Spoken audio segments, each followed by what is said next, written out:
My friends, today we're checking out probably one of the coolest aspects of the DJI Mini 3 Pro, and that's the active tracking feature, a feature that I am so excited to finally have on a mini drone. And honestly, it does not disappoint. Today we're gonna check out some footage that I've grabbed with this thing, and I did not hold back. I have the warranty with it, and maybe that's not something that you guys are gonna maybe pick up, so I've done the kind of heavy lifting here to see what this thing can do, push it to probably what is its limit, I would say. A little bit of sketchy flying at some points here, so we're gonna dive in and check that right out. But yeah, I have to say the RPAS 4.0 on this thing is just insane. It's a lot better than I thought it would be. I'm really stoked for this drone now, more than ever. A few hiccups, it's not perfect. As you might have seen in my previous video, I am having a little bit of range issues with this thing. I'll link that up there so you can check it out, and I'm interested to see if you guys are having the same kind of issues with this or not. But overall, this drone is absolutely fantastic. So with that out of the way, let's dive in and check out this thing in terms of active tracking and what it's all about. Okay, so here we are looking at our real-time footage as well as our screen recording on our RC controller, which is a really nice feature to have, especially if you are doing YouTube or something like that. I wanted to do a tutorial. And this is active track, just your regular following active track. And yeah, I gotta say, look at the quality that you get out of this freaking little tiny drone. It is amazing. The dynamic range is just fantastic. A really good big upgrade over the Mini 2. It's not perfect, but keep in mind this is also without any ND filters whatsoever. And if you don't know what that means, you use those to keep your shutter speed reasonable, and it can just give you a bit better looking footage. So this is just 24 frames per second, 4K, and you can see it at work here. You can see the RPAS system at work doing some of the obstacle avoidance. You can see it does come up there red or yellow.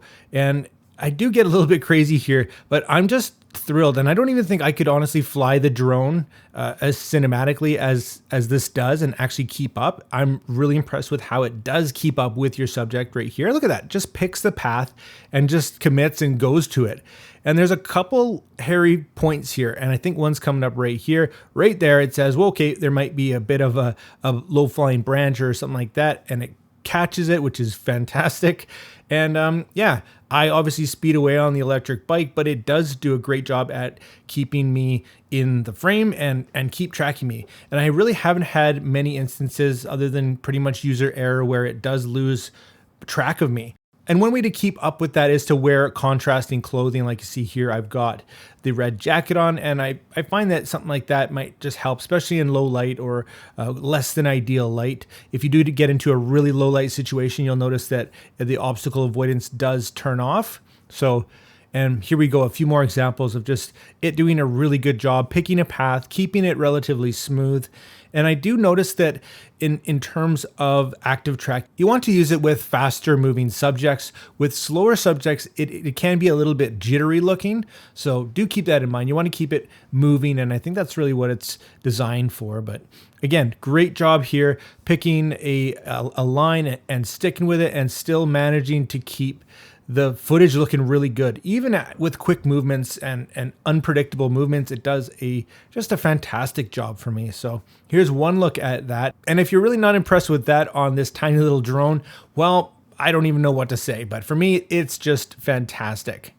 And a few other things to note in terms of active tracking. Of course, all the quick shots do, for the most part, rely on tracking your subject somewhat. And I noticed that in this case with the Mini 3 Pro, it does it a lot better. And I noticed that even with basic quick shots with the Mini 2, it would lose track of the subject quite easily. And they've also added this really cool meteor shot that you see there, which is really neat. So yeah, definitely a big step up in terms of active track. And let's have a quick look at a few more examples here. Now, one thing that really surprised me was actually the speed of this drone. This thing is insanely fast compared to the Mini 2. It can easily clock in at about 50 kilometers per hour and really quickly on sport mode. So do be aware that in sport mode, you do lose obstacle avoidance. And I didn't think that was such a big deal before not having it on the Mini 2, but it's definitely much welcomed on the Mini 3. There's just a lot more confidence with this drone, and it's just really good. And if you haven't used some of the other drones that have it, I guess you really don't know what you're missing, but it does a great job, and I didn't expect it to be maybe as good as it is on this little mini drone. But it really is a professional drone. It does have pro in the name, and for the most part, it's going to do the job of what the average person needs it for. No, it's not a completely professional. You're not going to film movies with it probably on Netflix and whatnot, obviously, but for people like us, for creators, for hobbyists and stuff, I think it's just a really, really great option. Now, of course, there are a few options in terms of active tracking. You've got your regular follow, set it and forget it, it's going to follow you. But you can also do parallel, which is going to basically parallel you depending on where you're going, and it will also adjust the altitude if you are going uphill or not. So that's really neat, a really cool cinematic look depending on where you are, what you're doing. And it's also got the ability to orbit around you, which is really neat. And it actually kept up pretty well here when I was moving at speed, which I was pretty surprised at. So there's a lot of computations and what this drone's actually doing inside to choose its path and to keep things at the same relative speed and whatnot. It does a great job at that. So 2 big thumbs up in terms of active tracking for this drone. And I think I will be using it a lot more than I thought I would, to be honest with you. Now, of course, there are plenty of times where you're going to use manual control to get the shots that you want. There's nothing that really truly replaces yet the actual pilot and your vision itself. So do keep that in mind, guys. And here's a few more clips of some upcoming videos that I'll get into. Some really cool features like hyperlapses, time lapses, and just everything else that this drone can do. So really looking forward to putting this all together in a couple more videos for you guys, covering awesome things and features, giving you tips, of course, diving into photography, which I love drone photography. But let me know your questions and your comments down below. Let me know the stuff that you want to see. And I typically like to cover the creative side of things as well as real world stuff. That's the stuff that really matters. And yeah, if you drop down your comments, I'll do my best to accommodate as I can. And here's the last few clips that I shot using the D-Cinelike profile, and I didn't notice too much of a difference unless you're shooting in lower light, in which case there is quite a dramatic difference. So once again, loving the quality that you get out of this, and it's nice to see a few profiles for you hardcore video and editing lovers.